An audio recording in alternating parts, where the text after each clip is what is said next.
देखिए, भविष्य तो हमने देखा नहीं, लेकिन अभी जैसा मैं अपने को पाता हूँ, अपने बारे में जो मेरी धारणा है, उससे मुझे लगता नहीं कि मैं राजनीति के लिए उपयुक्त व्यक्ति हूँ, या मैं कभी उस तरफ मेरी प्रवृत्ति बनी हो कभी, ऐसा मुझे लगता नहीं। अभी तक तो मुझे लगा नहीं किसानों ने कोई हिंसक कार्य किया है अभी तक। सड़क पर आए जरूर, सड़क पर आना प्रजातंत्र में होता है, और आंदोलन सिर्फ आंदोलन के लिए नहीं होते, आंदोलन के माध्यम से भी समाज बनता है। देश हमारा इस मामले में अद्भुत, समाज हमारा। हमने शस्त्र से प्रभावित नहीं, हम शास्त्र से प्रभावित नहीं है। शस्त्र और शास्त्र को उसका नमस्कार करते हुए भी मानते संतों की बात है हमारे, क्योंकि उनके आचरण में दिखता है हमको कि निस्वार्थ हैं। तो ये चिंता का विषय इन दिनों है, जो कोई एक पार्टी का नाम नहीं है, कोई एक पक्ष का नाम, लगभग सभी पक्षों के लिए कॉमन बात है ये। एक तो हमारी बातचीत का तरीका हिंसक होता जा रहा है, असहिष्णु होते जा रहे हैं, दूसरे की बात सुनने की तैयारी हमारी बिल्कुल नहीं है। 18 साल, 20 साल, 22-25 साल के बच्चे इतना कुछ खोज के ला रहे हैं अपने स्तर पर। थोड़ी देर दाएं बाएं भटकेंगे, लेकिन अंततः आएंगे उसी मध्य मार्ग पर, हम पर आ जाएंगे धीरे धीरे। तो वो अपने स्तर पर जो काम कर रहे हैं, मुझे लगता है कि ये ऐसा दौर है, नए समाज और नए देश का निर्माण का दौर है। सबको धारण कर सके, हम कहते हैं सबको धारण करे सो धर्म है। राजनीति का प्रकृति कुछ ऐसी कि वो तोड़ती है। राजनीति कुछ हद तक जोड़ेगी, लेकिन कुछ हद तोड़ती भी है राजनीति। जैसे हम कहते हैं घर का मुखिया अच्छा कौन, जो सबको जोड़े, जो आपस में लड़ाए सो मुखिया नहीं होता है। ये भटकाव जो नशे की ओर ले जाता है या जो हिंसा की ओर ले जाता है, ये तात्कालिक आपको सेंस ऑफ एम्पावरमेंट देता है, आपको एक थ्रिल देता है वो, लेकिन वो विनाशकारी है। वो उस समय था कि सबसे बड़ा डर क्या होता, तबादले का होता। तो हमने कहा कि तबादले से क्या होगा, उन्होंने कहा था तबादला हो जाता है तो गाड़ी नहीं रहती आपके पास, टेलीफोन नहीं रहता, मकान नहीं मिलता है। तो या तो ईश्वर की कृपा कहिए, या मैं नहीं जानता क्या कारण है। बहुत ज़्यादा इस प्रकार के दबाव हमें महसूस करने नहीं पड़े। कुछ तो शायद राजस्थान की राजनीतिक संस्कृति थी भी अलग कुछ। पुलिस का, फौज का काम एक तरह का एक ऐसा होता है कि जब तक नायक आप लीडर के तौर पर खुद ग्राउंड पर नहीं है, आप लोगों से अपेक्षा नहीं कर सकते कुछ करने की। जयपुर में मैं लगभग 2 साल रहा, तो उस समय 3 बड़े तनावपूर्ण घटनाएं हुई, लोग भी मरे, गोलियां भी चली, आगजनी बहुत हुई, संपत्ति का, जीवन का नुकसान बहुत हुआ। तो वो, और मैं पुराने शहर में था जहाँ भीड़ भाड़ बहुत थी, दंगों का मेन केंद्र वही था। मैंने देखा, आप खुद को योजना बना के आते हैं तो वो काम नहीं करते। योजना तो नीचे से ही निकलती है। आप जब लोगों के साथ काम करते हैं, देखते भी आवश्यकताएं क्या है। पुलिस के बारे में जो लोगों की धारणा है कि उन्हें सब पता होता है या वो सर्वत्र व्याप्त है, ऐसा है नहीं। पुलिसिंग क्या है? पुलिसिंग है व्यवस्था को बनाए रखना, अपराध को होने से रोकना, और हो जाए तो उसको तत्काल अपराधी को न्याय व्यवस्था तक पहुंचाना।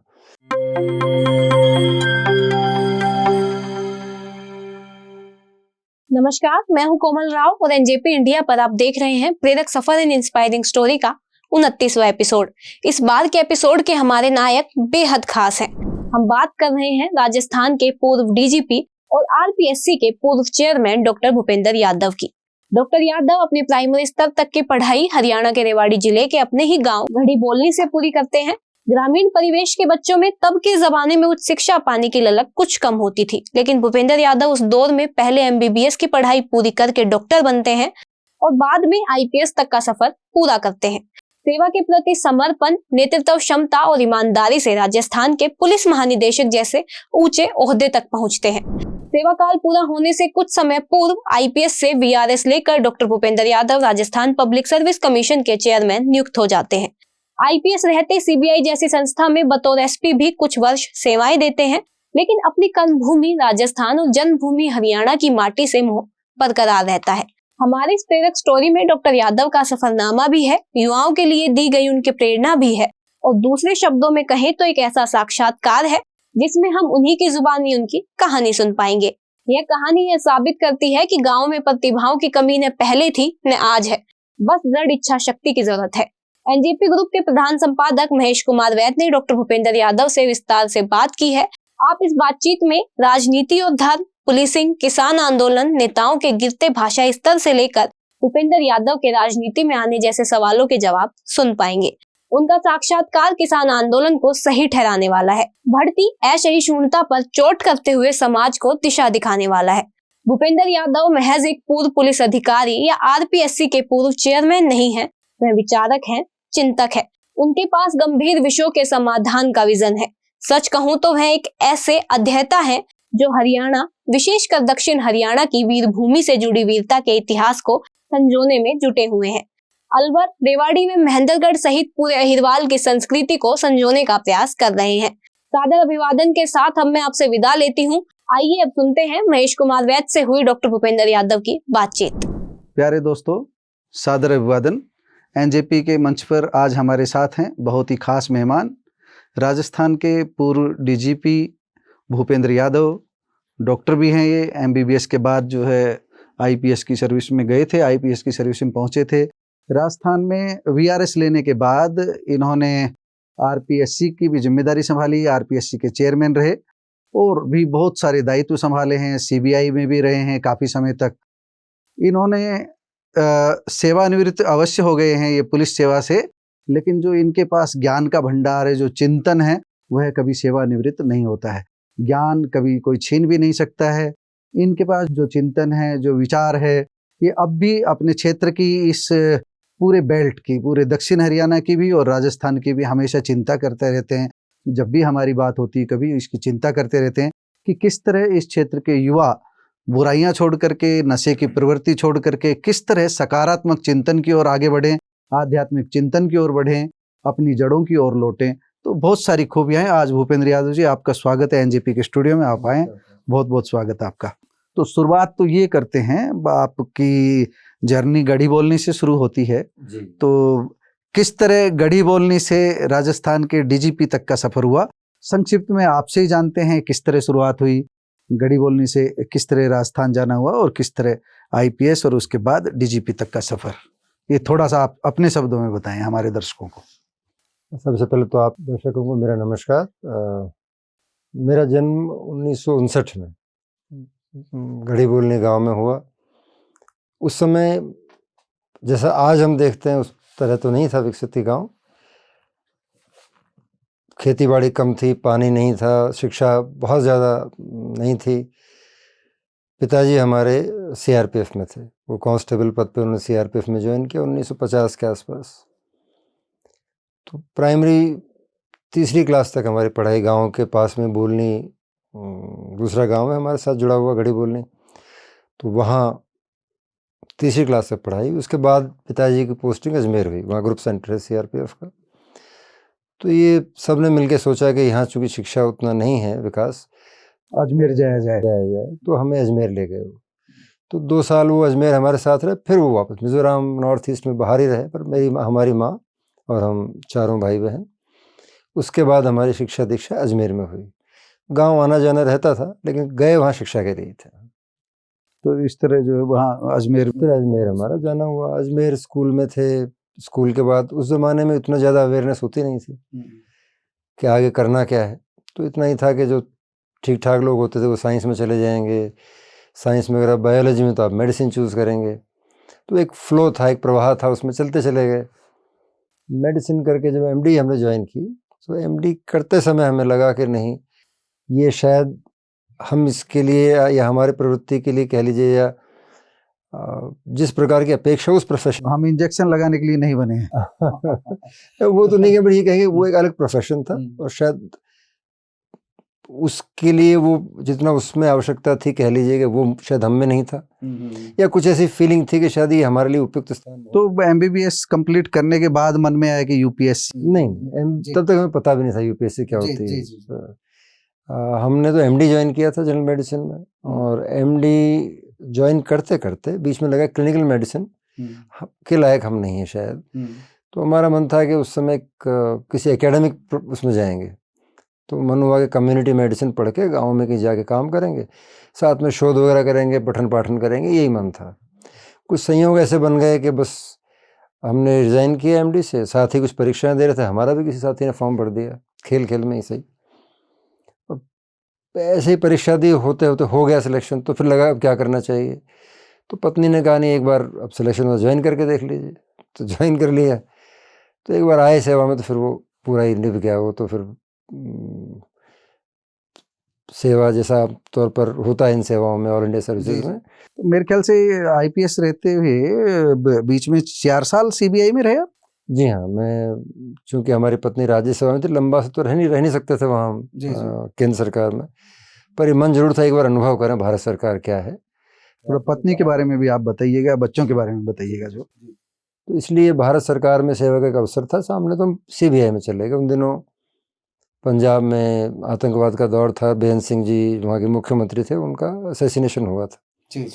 तो उनको जांच के लिए अधिकारियों का तो हमें बुला लिया वहाँ, तो 4 साल सीबीआई में सेवा दी, फिर वापस राज्य में आ गए अपने। पत्नी हमारी राज्य की सेवा में, वो भी उनका मूल गांव झज्जर के पास ही खेड़ी गांव के रहने वाले हैं वो लोग, पर वो भी शिक्षा और सेवा के सिलसिले में उनके दादाजी राजस्थान चले गए थे। तब से उनका लालन पालन अजमेर में हुआ, और उन्होंने हिस्ट्री में बाद में व्याख्याता हुई वो। तो राजस्थान में कॉलेज सेवा विभाग में उन्होंने अपनी सेवाएं दी। 2 बच्चे हैं हमारे, दोनों बेटे हैं। एक ने अंग्रेजी में एमए और एमफिल किया है, दूसरा बेटा इंजीनियर हो गया, वो अमेरिका में। तो पत्नी के इतिहास की मर्मज्ञ होने का आप पर असर पड़ा? मैं सुनता हूँ आपके बारे में, 1-2 पहले हमारी मीटिंग भी हुई, बहरोड भी मिलना हुआ, धारविड़ा भी मिलना हुआ, तो मुझे लगा इतिहास को लेकर के आप बड़े शोध के उसमें रहते हैं कि कुछ खोज की जाए, नया जाना जाए। इस बेल्ट को लेकर के जहाँ पर आप बैठे हो, गढ़ी बोलनी, रेवाड़ी, अलवर, इस क्षेत्र की जो इतिहास है, इस क्षेत्र का जो इतिहास है, उसको लेकर के भी आप काफ़ी जो है जानकारी जुटाने में लगे हुए हैं काफ़ी समय से। कुछ निकला यहाँ के इतिहास के बारे में कुछ खास? पत्नी तो हमारी वो खैर तो पढ़ाती रही हैं, तो उनका, और बाद में उन्होंने कला इतिहास में विशेषज्ञता की, तो वो तो अपने विषय की स्कॉलर भी हैं, टीचर भी हैं। मेरा तो रिटायरमेंट के बाद एक आमतौर पर एक साधारण उत्सुकता ऐसे हम सब में होती है, अपने गांव, अपनी संस्कृति, अपना क्षेत्र जहां से आप पैदा हुए हैं, जिसका ऋण है जिस मिट्टी का आप पर, तो उसके बारे में और जानें, समझें, अपने आप को समझें। तो आत्म साक्षात्कार की ही मान लीजिए प्रक्रिया है। तो उससे एक उत्सुकता जो मन में थी कि हम हैं कौन, अपने क्षेत्र की संस्कृति क्या है, क्या इतिहास यहाँ का रहा है, उस क्यूरियोसिटी, उस उत्सुकता के चलते हमने छानबीन शुरू की है। तो मेरा गांव के बारे में, अपने दक्षिण हरियाणा के बारे में, और उधर इससे जुड़े हमारे राजस्थान का एक सांस्कृतिक इकाई है पूरा क्षेत्र अपने आप में। तो इसके बारे में बेहतर जानकारी के लिए बस वो एक अध्येता मान लीजिए। तो अभी जुटे हुए हो? हाँ, हम उसमें जिससे कुछ सीखने को मिल जाता है उससे कुछ पूछ लेते हैं, कुछ पुस्तकें पढ़ लेते हैं। जी। तो अभी जानकारी हासिल कर रहे हैं हम लोग। तो अध्ययन मनन अभी जारी है जो? जी। भूपेंद्र यादव जी, अभी जो पुलिस सेवा है और दूसरी जो चाहे प्रशासनिक सेवा है, अभी कुछ दिन पहले एक पूर्व वन मंडल अधिकारी जो है ना, वो आईएफएस सेवा में रहे हैं, उनसे मेरी बात हो रही थी। राजनीतिक दबाव पर चर्चा हो रही थी, एक बहस हो रही थी कि बहुत राजनीतिक दबाव, जितने जितने उच्च पदों पर जाते रहते हैं बहुत राजनीतिक दबावों का सामना करना पड़ता है। तब वर्दी थी, तब आप बोल नहीं सकते थे, आज वर्दी नहीं है, सिविल में हैं आप। कुछ जानकारी लोगों की बढ़ा सकते हैं कि कितने दबाव का सामना करना पड़ता है और उन दबावों में किस तरह काम कर पाते हैं ऑफिसर्स जो है, जिस तरह के डीजीपी जैसे पद पर आप पहुंचे हैं, किस तरह के दबाव, राजनीतिक आरोप प्रत्यारोप भी लगते हैं और कई चैलेंजेस आपके सामने आते हैं। उन चुनौतियों के बीच एक आईपीएस ऑफिसर किस तरह अपनी ड्यूटी पूरी करता है? देखिए, मेरा वैसे जिन दिनों हमने सेवा में ज्वाइन किया था और जब हम प्रशिक्षण में ही थे, ट्रेनिंग में, तब भी ये बात चला करती थी, और बात ये हुआ करती थी आपस में, और जो गेस्ट स्पीकर भी आते थे वो भी बताते किस प्रकार से राजनीति में या कई राजनीति का दबाव रहता है आपके निर्णयों पर, आपके काम पर। तो एक हास्यास्पद सी बात अब लगती है, हम देखते हैं उस ज़माने में तो हम अपने आप को तैयार कर रहे थे कि अगर दबाव आएंगे तो क्या करेंगे। तो हमें उस समय था कि सबसे बड़ा डर क्या होता, तबादले का होता। तो हमने कहा कि तबादले से क्या होगा, आप, उन्होंने कहा था तबादला हो जाता है तो गाड़ी नहीं रहती आपके पास, टेलीफोन नहीं रहता, मकान नहीं मिलता है, आप दबाव में आ जाते हैं। तो हमने कहा पहला काम यही करते हैं। तो पहला हमने कहा कि भाई किसी दबाव, तो एक टेलीफोन हमने बुक कराया, नौकरी ज्वाइन की, इसका 4 साल बाद नंबर आया, टेलीफोन कनेक्शन मिला। फिर एक व्यवस्था की, एक कमरे का एक मकान बनाया जयपुर में कि भाई तबादले से भय नहीं लगे आपको। और एक हमने मारुति 800 उस जमाने में आया करती थी गाड़ी, तो नौकरी 3-4 साल अपनी व्यवस्था कर ली। हमने कहा अब हमारे पास है, अब हम किससे भय नहीं करेंगे। तो ये तो बात हुई, मन में जो चल रहा था। बट ऑनेस्टली अगर मैं बताऊं आपको बात, कुछ संयोग कह लीजिए या कह लीजिए, जैसे जीवन के अनुभव अलग अलग होते हैं ना सबके, वैसे सेवाओं के भी अनुभव सबके अलग अलग हैं। तो या तो ईश्वर की कृपा कहिए, या मैं नहीं जानता क्या कारण है, बहुत ज़्यादा इस प्रकार के दबाव हमें महसूस करने नहीं पड़े। कुछ तो शायद राजस्थान की राजनीतिक संस्कृति थी भी अलग कुछ। अब लोग बताते हैं कि माहौल बदल गया है, अब जो हमारे काफ़ी चेंजेस जूनियर जो कलीग्स हैं वो बताते हैं, लेकिन हाँ, हमारे देखते देखते भी थोड़ा बदलाव तो आया है। लेकिन मेरा अनुभव तो ये रहा है कि अगर आप ठीक ठाक काम करते हैं, आप कोई पक्षपात नहीं करते हैं, अपना दायित्व का ठीक से निर्वहन करते हैं, और आप किसी लालच में नहीं है स्वयं, तो बहुत ज़्यादा दबाव एक सीमा के नहीं आता है। लोगों की राजनीति है, प्रजातांत्रिक व्यवस्था है, थोड़ा तो वो भी लोगों के कह लीजिए अपेक्षाओं के कारण आपके पास आते हैं, आपसे उम्मीदें करते हैं। लेकिन यदि आप अपने काम में स्ट्रेट फॉरवर्ड, तो बहुत ज़्यादा दबाव नहीं, थोड़ा बहुत रहता है, वो आप कर सकते हैं हैंडल। हाँ, मतलब हैंडल किया जा सकता है। हाँ, ऐसा कोई नहीं है कि बात आप कर ही नहीं पाते हैं। कुछ उतना डिसेबलिंग तो नहीं था, कम से कम पहले तो नहीं था। अब ऑफ लेट अगर कुछ हो गया हो, बदलाव हो रहा है, ऐसा मैं नहीं जानता। मैं एक जो सेवा काल के दौरान की जो अवधि है उसको मैं एक कनेक्ट करना चाहूँगा। भूपेंद्र यादव का आईपीएस से वीआरएस लेना और उसके बाद आरपीएससी की सेवा बतौर चेयरमैन आरपीएससी का दायित्व संभालना, उसमें क्या कनेक्शन है? आपको क्या लगा उसके बाद में ज़्यादा बेहतर किस में कर पाए, एज डीजीपी कर पाए, या उसके बाद में आपको ज़्यादा अच्छा करने का मौका मिला आरपीएससी के चेयरमैन के नाते? इसमें दो बातें हैं। पहला तो ये था कि आरपीएससी हम गए क्यों, तो संयोग कुछ ऐसा बना कि जिस समय मुझे डीजीपी, मैं वो चैलेंजेस के बारे में पूछना चाह रहा हूँ, वहाँ क्या चैलेंजेस थे और आगे क्या चैलेंजेस आए? नियुक्ति जब हमारी हुई डीजीपी पद पर, तो 2 वर्ष के लिए थी वो। जी जी। लेकिन 2 वर्ष पूरे होने से पहले ही कुछ ऐसी बात थी कि हमें हमारे कारण से, क्योंकि हम 2 साल की नियुक्ति होने को सुप्रीम कोर्ट के आदेश सभी पूरे देश के लिए थे वो, तो उसका एक थोड़ा सा नुकसान जो होता था आपके आने वाले जो साथी थे दूसरों को, कि आपके कारण वो ब्लॉक हो रहे थे। तो हमने कुछ समय पहले ही, मेरे सेवा काल के 8 महीने बचे थे, तो हमने वीआरएस अप्लाई कर दिया कि आगे और लोगों को चांस मिल जाए। उस समय ऐसा कोई मन हमारा पब्लिक सर्विस कमीशन में जाने का नहीं था। फिर हमें कहा गया कि आप अगर उचित समझे तो एक बार हम चाहते हैं आप पब्लिक सर्विस कमीशन में जाएं एज चेयरमैन। तो इनिशियली मेरा प्रतिक्रिया ये थी कि उसमें वो एक महत्वपूर्ण जिम्मेदारी है, थोड़ा दीर्घ, जब तक आप 2-4 साल काम नहीं करते आप ठीक से काम नहीं कर पाएंगे। 1 साल हमारे पास शेष था, 62 साल की उम्र उसमें होती अधिकतम। जी जी। रिटायरमेंट के समय हमारी 61 साल की उम्र थी। तो इनिशियली मैंने मना किया, फिर कहा गया कि नहीं, हम चाहते हैं आपसे अपेक्षा एक बार जाएं। अशोक गहलोत साहब चाह रहे थे। जी जी। तो उन्होंने कहा कि हम चाहते हैं कि थोड़ा जाएं, कुछ चीज़ें गति पकड़ेंगी, कुछ हम कुछ बेहतरी होगी आपके जाने से, हमें ऐसी अपेक्षाएं हैं। तो फिर हमने कहा चलिए, जब इतना आग्रह कर रहे हैं, फिर हम कुछ संयोग बना के हम चले गए फिर वहाँ पर। बट एक सबसे बड़ी सीमा हमारी एक तो ये रही कि 1 साल का समय था, तो 1 साल में बहुत कुछ आप नहीं कर पाते, योजना बनाना, उसका क्रियान्वयन करना। फिर वो कोविड का टाइम भी था, तो कोविड के कारण से बहुत कम समय, कुल मिला के फंक्शनली 6-8 महीने का समय उसमें था।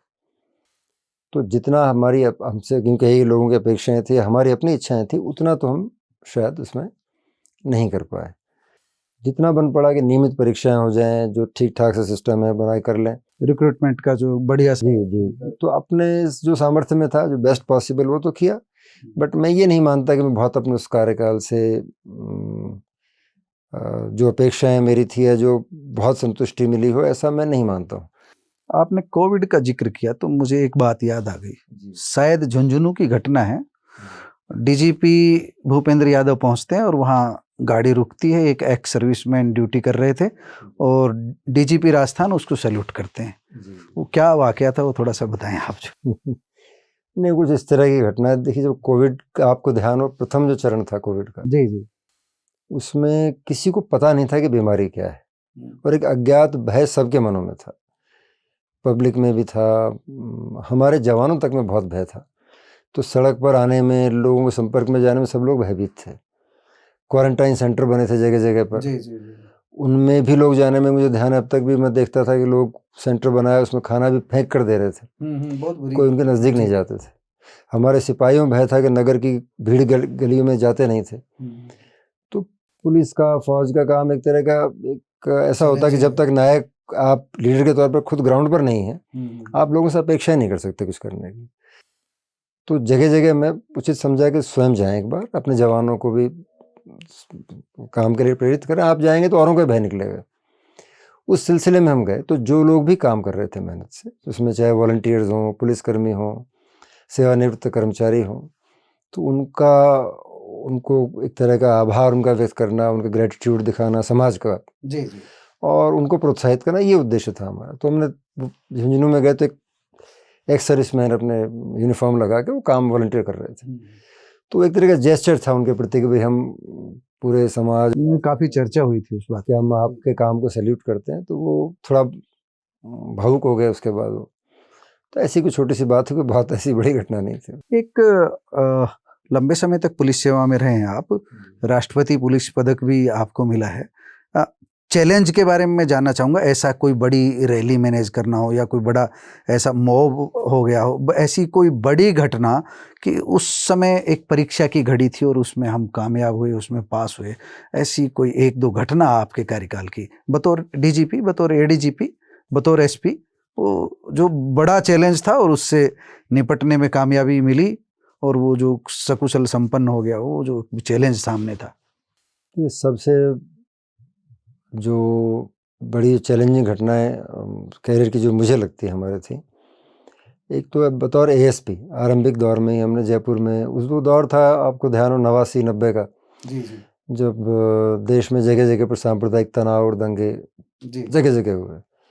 जयपुर में मैं लगभग 2 साल रहा, तो उस समय 3 बड़े तनावपूर्ण घटनाएं हुई।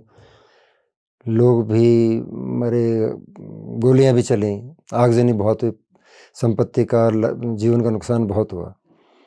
तो वो, और मैं पुराने शहर में था जहाँ भीड़ भाड़ बहुत थी, दंगों का मेन केंद्र वही था। जी जी, तो उसमें लोगों के एक दूसरे के प्रति जो घृणा है, जो गुस्सा है, अविश्वास है, जिस स्केल पर, जिस स्तर पर देखा, वो दिल दहलाने वाला था वो।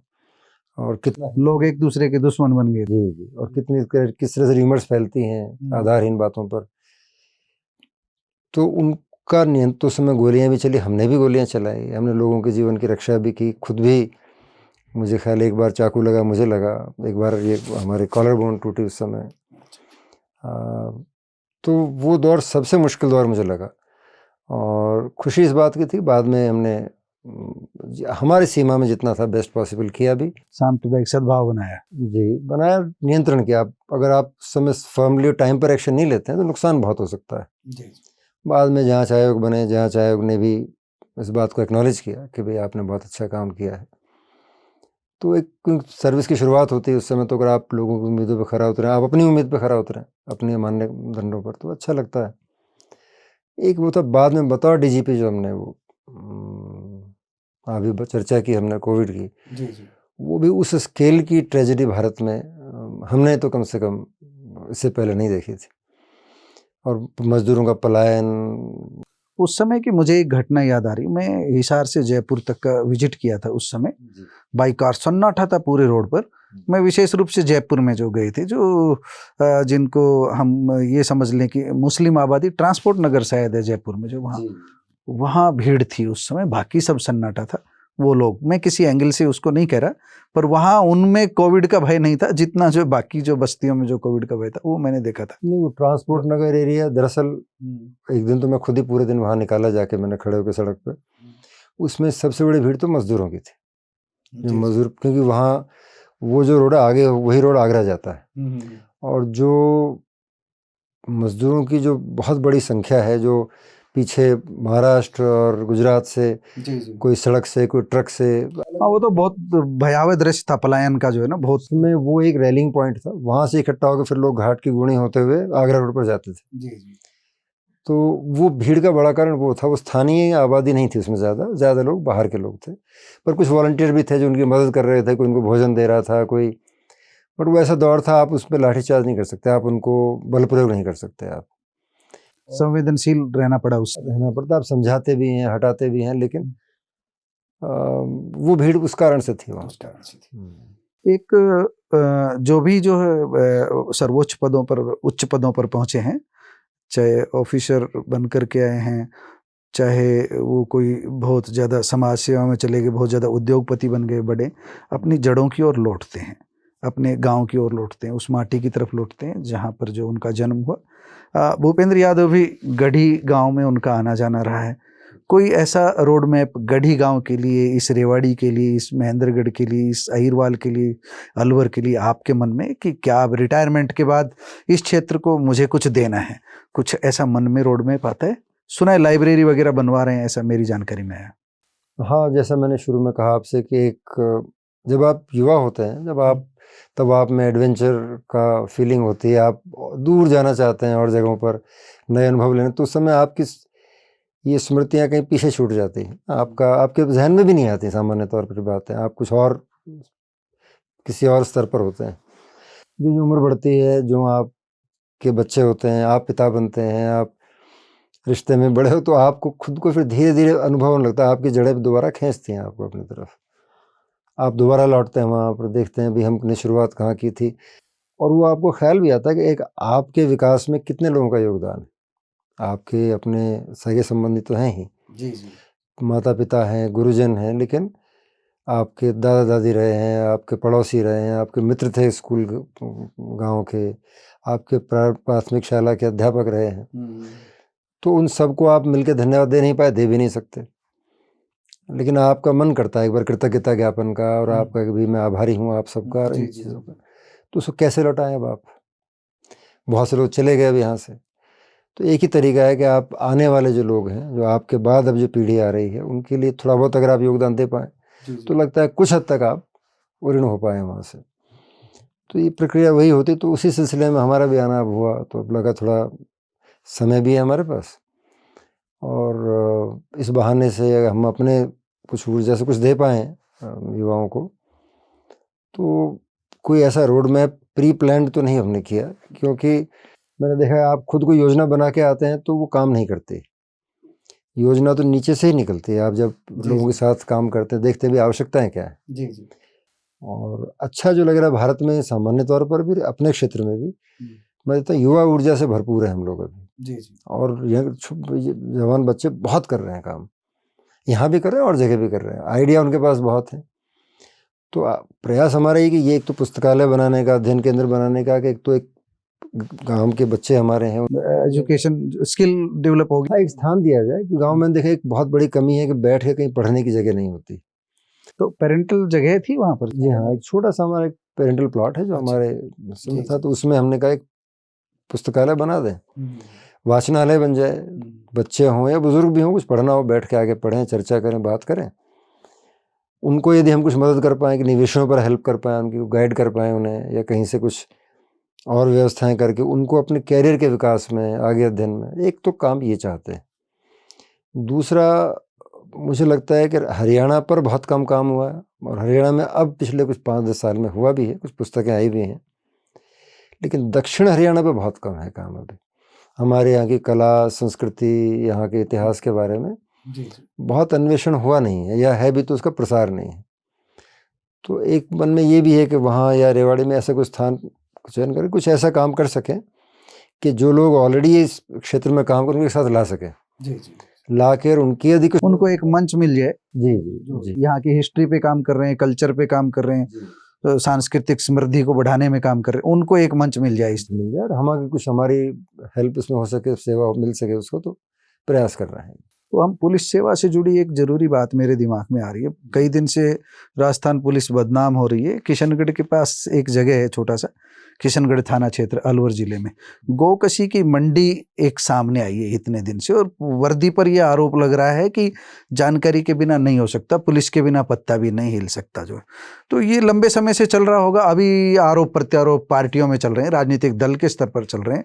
मैं तो एक एक्स डीजीपी, एक पुलिस ऑफिसर के नाते, जो इस तरह के राजस्थान में दूसरी जगह भी कुछ मामले होंगे, इनको किस दृष्टि से देखते हैं? बहुत दिनों बाद जंगल में इस तरह की घटनाएं होती रहती है और बहुत दिनों बाद सामने आती है, तो इसके पीछे कहीं आपको लगता है कि वर्दी कमजोर रही? इस बारे में दो चीज़ें मैं कहना चाहूँगा। एक तो सामान्य बात पुलिस के बारे में, जो लोगों की धारणा है कि उन्हें सब पता होता है, या वो सर्वत्र व्याप्त हैं, ऐसा है नहीं। ये सही है, पुलिस ने अब तक जो काम हमारे उपनिवेश काल से जी वो भय के माध्यम से, तो एक इम्प्रेशन क्रिएट करना, लोगों के मन में बताना कि हम सब जानते हैं और हमारे मर्जी के बिना पत्ता नहीं लगता, वो एक भय क्रिएट करना अलग बात है, पर वो वास्तविकता नहीं है। बहुत सारी चीजें नॉलेज। देखिए, पुलिस एक विभाग है, पुलिसिंग एक व्यापक कॉन्सेप्ट है। जी जी। पुलिसिंग क्या है? पुलिसिंग है व्यवस्था को बनाए रखना, अपराध को होने से रोकना, और हो जाए तो उसको तत्काल अपराधी को न्याय व्यवस्था तक पहुंचाना। भारत में ये खास तौर पर ग्रामीण क्षेत्रों में ये काम समाज खुद करता रहा है। आप देखेंगे कि शहर में आपको पुलिस दिखती है, गांव में पुलिस की विजिबिलिटी क्या है? आप घूम जाइए, आप किलोमीटर चले जाइएगा, आपको दिखते नहीं है पुलिस। क्योंकि आमतौर पर हमारे मेले हों, हमारे बड़े सामाजिक उत्सव हों, तो खुद ही नियमन करते हैं, पुलिस की जरूरत पड़े तो मदद लेते हैं उनके यहाँ। और अपराध में भी, रोकने में भी और हल करने में भी पुलिस लोगों की मदद से ही काम करती है हमेशा। तो कभी वो उसमें सफलता उतनी ही मिलती है जितना हम जी जी आपस में सहयोग से काम, जितना पुलिस विभाग लोगों की मदद ले पाता है, उनमें विश्वास जागृत कर पाता है अपने प्रति, और लोग कितना पुलिस से सहयोग कर पाते हैं, उनका कितना विश्वास पुलिस में है। एक बात तो ये हुई। दूसरी बात ये है कि अपराध में आरोप प्रत्यारोप कहाँ से सवाल है पुलिस पर या दूसरे किसी एक समाज पर, ये तो राजनीति अलग चीज़ है। और इसमें आप पाएंगे जो दल सत्ता में होता है वो एक तरह की बात करता है, विरोध में दूसरे की बात करता है। जी जी। कोई पार्टी हो तो 2 मिनट को उसकी बात, आरोप प्रत्यारोप की बात छोड़ दें।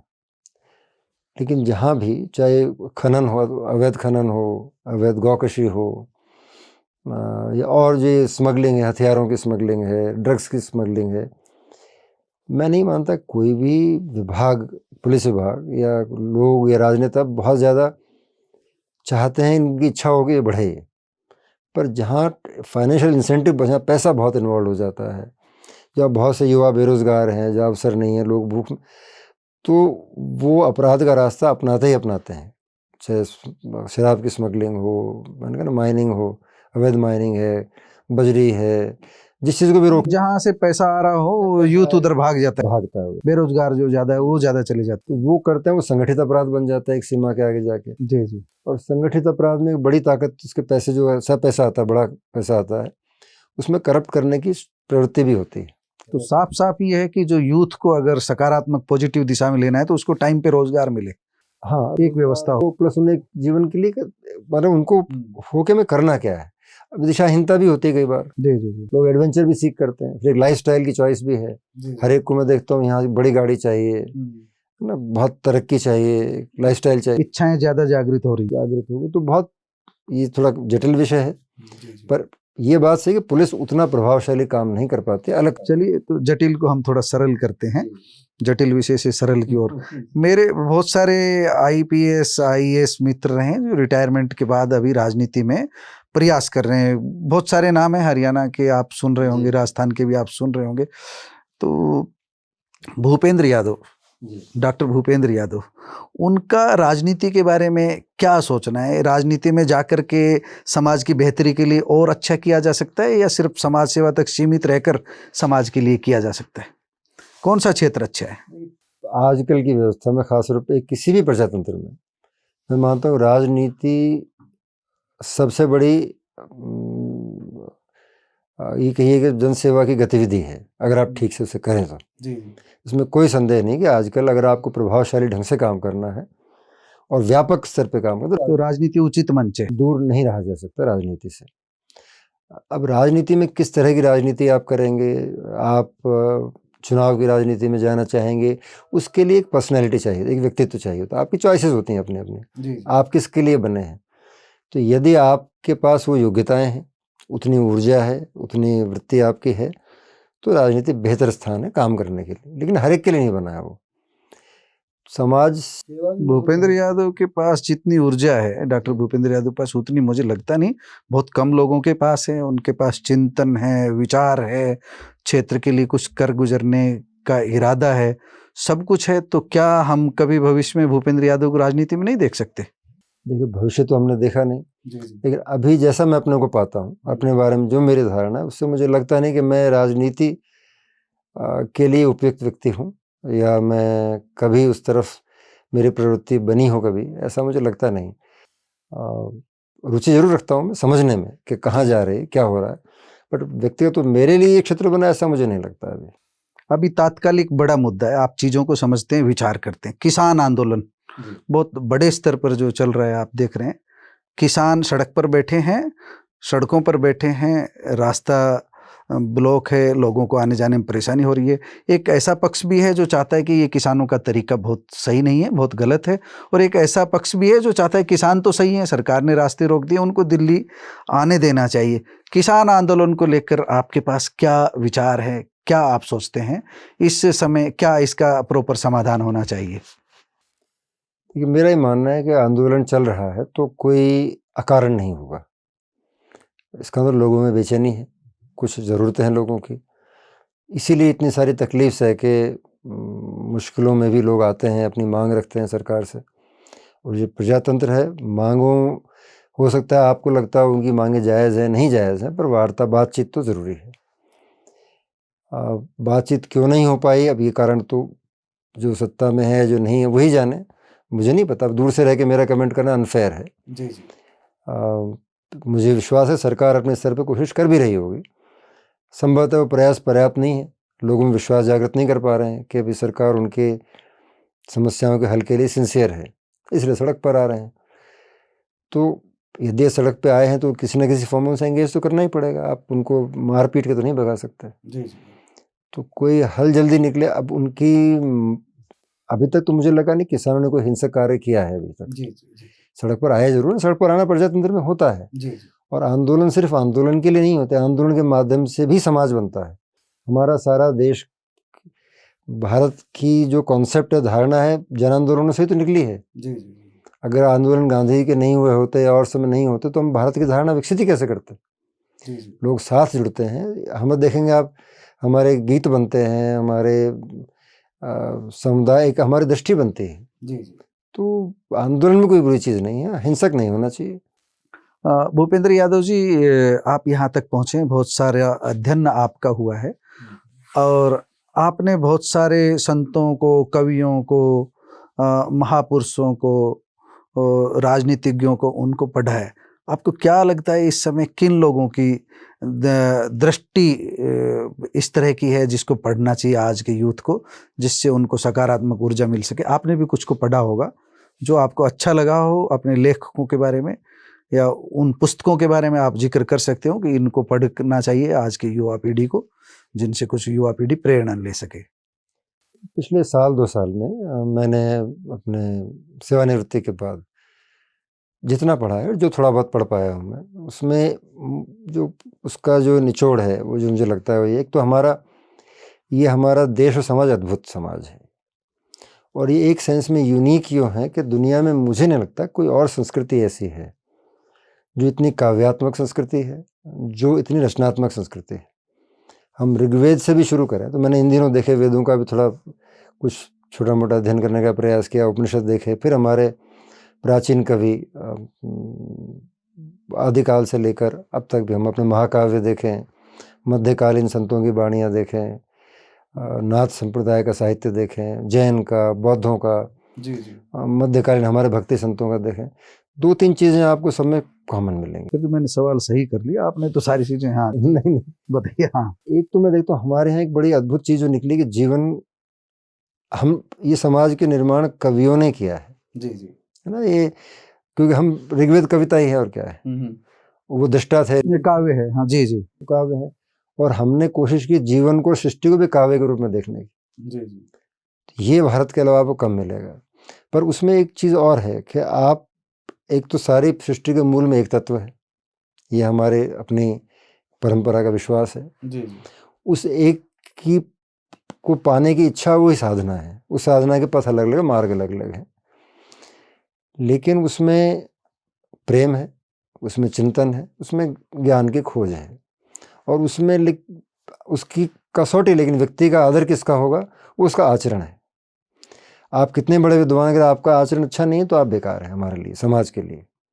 और उन आचरणों को हमने अपने महापुरुषों के माध्यम से, संतों के माध्यम से, तो मैं कई बार हंसी मजाक में कहता हूँ कि इस देश हमारा इस मामले में अद्भुत है, समाज हमारा। हमने शस्त्र से प्रभावित नहीं, हम शास्त्र से प्रभावित नहीं हैं। शस्त्र और शास्त्र को उसका नमस्कार करते हुए भी मानते संतों की बात है हमारे, जी जी क्योंकि उनके आचरण में दिखता है हमको कि निस्वार्थ हैं। तो इसलिए हमारी मनोवृत्ति, हमारे चित्त का विकास वैसा ही हुआ है। तो जो वैसी बात करेगा उसके पीछे हम जाते हैं, सहजवृत्ति हमारी है। अब थोड़ी जटिलता हमारे इन दिनों यूँ आ गई है कि राजनीति जो है उसकी मांग अलग है। राजनीति में हम समुदाय बनाते हैं, समूह बनाते हैं और वोटिंग पैटर्न डिसाइड करने के लिए, और उसके क्रिएशन के सिलसिले में जो नैरेटिव हम बना देते हैं, जो कथानक हम गढ़ देते हैं, वो कितना बलवती होता है वही निर्धारण, तात्कालिक व्यवहार को नियंत्रित वही करता है। जी तो ये चिंता का विषय इन दिनों है जो कोई एक पार्टी का नाम नहीं है, कोई एक पक्ष का नाम, लगभग सभी पक्षों के लिए कॉमन बात है ये। जी एक तो हमारी बातचीत का तरीका हिंसक होता जा रहा है, जी जी असहिष्णु होते जा रहे हैं, दूसरे की बात सुनने की तैयारी हमारी बिल्कुल नहीं है। तो आरोप प्रत्यारोप एक घृणा और हमले का रूप लेते जा रहे हैं, और सबसे जी। खराब उसका दर्शन समाज सोशल मीडिया में है। जी जी तो ये कई बार हम लोग को बेचैन, नेताओं की भाषा का स्तर भी गिर रहा है, नेताओं की डिबेट भी उस लेवल पे नहीं रही है, बहुत बदलाव आ रहा है, बहुत तेजी। नहीं रही है, उसका सबसे बड़ा दुष्प्रभाव बच्चों के मानस पर होता है। जी जी तो कई बार चिंता भी पैदा करता है। लेकिन एक अच्छी बात, जहाँ से मैंने शुरू में कहा आपको, मुझे बहुत बढ़िया जो लग रही है इस समय जो हो रहा है, कि इस मंथन के दौर में युवाओं में, क्योंकि हमारा समाज ऐसा है, कुछ हमारी परंपरा ऐसी कह लीजिए, यह साहित्य इतना समृद्ध है कि 18 साल 20 साल 22-25 साल के बच्चे इतना कुछ खोज के ला रहे हैं अपने स्तर पर। जी जी थोड़ी देर दाएं बाएं भटकेंगे, लेकिन अंततः आएंगे उसी मध्य मार्ग पर, हम पर आ जाएंगे धीरे धीरे। जी जी तो वो अपने स्तर पर जो काम कर रहे हैं, मुझे लगता है कि ये ऐसा दौर है नए समाज और नए देश का निर्माण का दौर है। जी जी और ये निर्माण नए लोग करेंगे। जो अभी हमारी राजनीति, 2 मिनट को छोड़ दीजिए आप, इस समाज से जो नई ऊर्जा निकल रही है ना, यही नए निर्माण करेंगे समाज का।